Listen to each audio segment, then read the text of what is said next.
അണ്ടാസ്വാദനമല്ലാതെ real ലൈഫിൽ യാതൊരു energy ഇല്ല.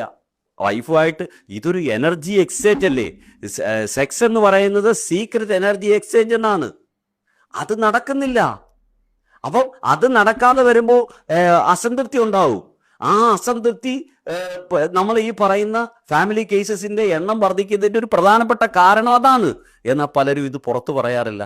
അവർ പറയും അതാണ് ഇതാണെന്നൊക്കെ പറയും. എന്നാൽ ഇതിന് പരിഹാരമുണ്ട്. ഇപ്പോൾ ഞാനൊരു പാസീവായിട്ടുള്ള ആളാണെങ്കിൽ എൻ്റെ എനർജി എന്താണ്, ഞാൻ വളരെ ക്രിയേറ്റീവ് ആണ് എന്ന് ഞാൻ ആദ്യം ഞാൻ എന്നെ വിലയിരുത്തുക. ഞാൻ എന്നെ വിലയിരുത്തിയിട്ട് എൻ്റെ വീക്കർ പോയിന്റ് എന്താണെന്ന് അത് ഞാൻ ഫുൾഫിൽ ചെയ്യുന്ന രീതിയിലേക്കുള്ള ആക്ഷൻ ഓറിയൻ്റ് ആയിട്ടുള്ള പരിപാടികൾ ഞാൻ ഡേ ടു ഡേ ലൈഫിൽ വർക്കൗട്ട് ചെയ്യണം. എന്നാൽ ആക്ഷൻ ഓറിയന്റഡ് ആയിട്ടുള്ള ഒരാളാണെങ്കിലോ അയാൾക്ക് പ്രോപ്പറായിട്ടുള്ള റിലാക്സേഷൻ വേണം. അയാൾ 24/7 ഇങ്ങനെ അഞ്ചലോട്ടക്കാരനെ പോലെ ഓടിയത് കൊണ്ട് കാര്യമുണ്ടോ? അയാൾ പ്രോപ്പറായിട്ടുള്ള ഹീലിംഗ്, പ്രോപ്പറായിട്ടുള്ള റിലാക്സേഷൻ, പ്രോപ്പറായിട്ടുള്ള ഇമോഷണൽ കണക്ഷൻ അയാൾക്ക് ഉണ്ടാകുമ്പോൾ അയാളുടെ ക്രിയേറ്റിവിറ്റി ഉണരും.